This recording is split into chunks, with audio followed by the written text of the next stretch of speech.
हमारा उद्देश्य गरीब विद्यार्थियों को प्रतियोगी परीक्षाओं में सफल बनाना है। साथियों नमस्कार, आदाब, सत श्री अकाल। तो साथियों, मैं हूं अरविंद सर और मैं स्वागत करता हूं आप सबों का अपना YouTube चैनल सिद्धफा एकेडमी में। तो साथियों, हमने पिछले वीडियो में आप लोगों को बिपिन चंद्र पाल जी के बारे में विस्तृत जानकारी दिया था, जो आगामी प्रतियोगी परीक्षाओं के लिए काफ़ी महत्वपूर्ण है। तो साथियों, आज हम लोग महर्षि अरविंद घोष जी के बारे में जानेंगे। महर्षि अरविंद घोष एक ऐसे व्यक्ति थे जो स्वतंत्रता संग्राम को छोड़कर अध्यात्म की ओर प्रवेश किए थे। तो साथियों, आज हम लोग अरविंद घोष जी के बारे में विस्तृत जानकारी प्राप्त करेंगे। तो इसके लिए आप हमारे वीडियो में लास्ट तक बने रहिए और साथियों, लाइक, सब्सक्राइब, शेयर करना नहीं भूलिएगा, ताकि हमें ऊर्जा मिलती रहे और हर एक लोग जो आर्थिक रूप से कमजोर हैं, जो गरीब बच्चे हैं, उन लोगों को आगामी प्रतियोगी परीक्षा में सफलता मिल सके। तो साथियों, हमारे वीडियो में लास्ट तक बने रहिए और अपने नॉलेज को गेन करिए। तो साथियों, अरविंद घोष जी का जन्म 15 अगस्त 1872 ईस्वी में हुआ। स्थान कोलकाता। पिता केडी कृष्णधन घोष जो एक डॉक्टर थे और माता स्वर्णलता देवी थी। साथियों, इनकी पत्नी का नाम मृणालिनी और इनके नाना का नाम राजनारायण बोस था, जो बंगाली साहित्य के जाने माने नेता थे।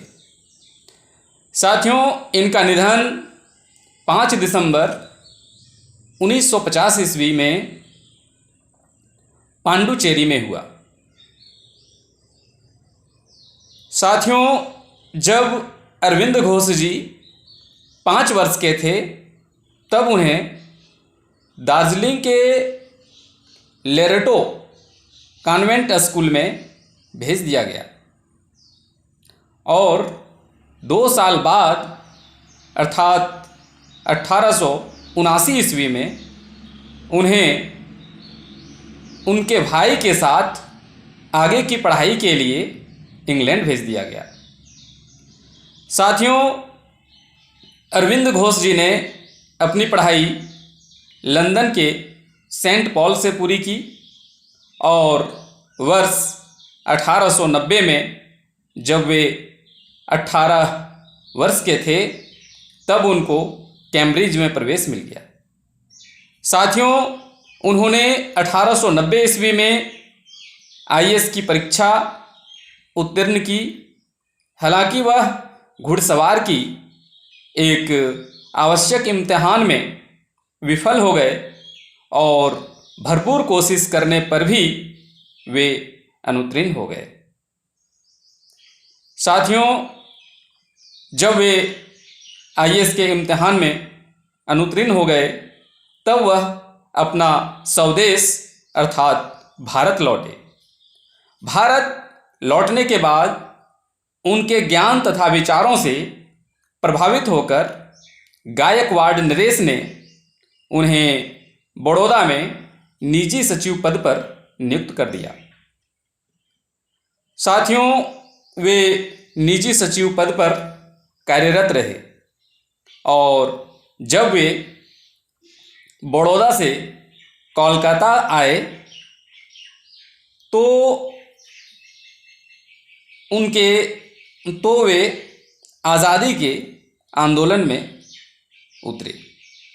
अर्थात साथियों, जब वे बड़ौदा से कोलकाता आए, उसके बाद वे आज़ादी के आंदोलन में उतर गए। उन्हें बंगाल में क्रांतिकारी आंदोलन का मुख्य सूत्रधार कहा जाता है। अर्थात बंगाल में क्रांतिकारी आंदोलन के मुख्य सूत्रधार अरविंद घोष थे। इनकी आत्मकथा का नाम लाइफ डिवाइन था। साथियों, इनकी आत्मकथा लाइफ डिवाइन में विस्तृत रूप से लिखा गया है और उसमें उनके हर एक घटना के बारे में विस्तृत जानकारी भी है। तो साथियों, भारतीय स्वतंत्रता संग्राम में ये प्रथम राजनेता थे जिन्होंने राजनीति को छोड़कर अध्यात्म की ओर प्रवेश किया था। अर्थात इन्होंने राजनीति को छोड़ दिया और अध्यात्म के मार्ग को अपना लिया। उन्होंने पांडुचेरी में ऑरोविले या अरविंदो आश्रम की स्थापना की थी, जो वर्तमान में अध्यात्म और शांति का संदेश लोगों को दे रही है। साथियों, अरविंदो आश्रम अर्थात ऑरोविले जो एक आश्रम है, आज भी ये अध्यात्म और शांति का संदेश लोगों को दे रही है। साथियों, अरविंद घोष ने वंदे मातरम नामक पत्रिका की भी प्रकाशन किया था और इन्होंने वंदे मातरम नामक पत्रिका का प्रकाशन भी किया था। इन्होंने यह विचार व्यक्त किया कि राजनीतिक स्वतंत्रता हमारे राष्ट्र का जीवन और प्राण है। साथियों, इनका विचार था कि राजनीतिक स्वतंत्रता हमारे राष्ट्र का जीवन और प्राण है।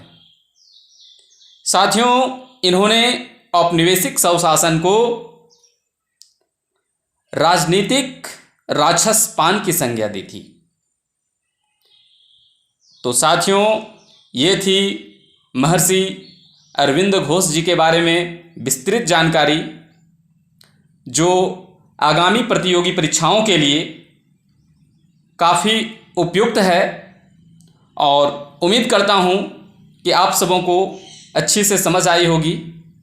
तो साथियों,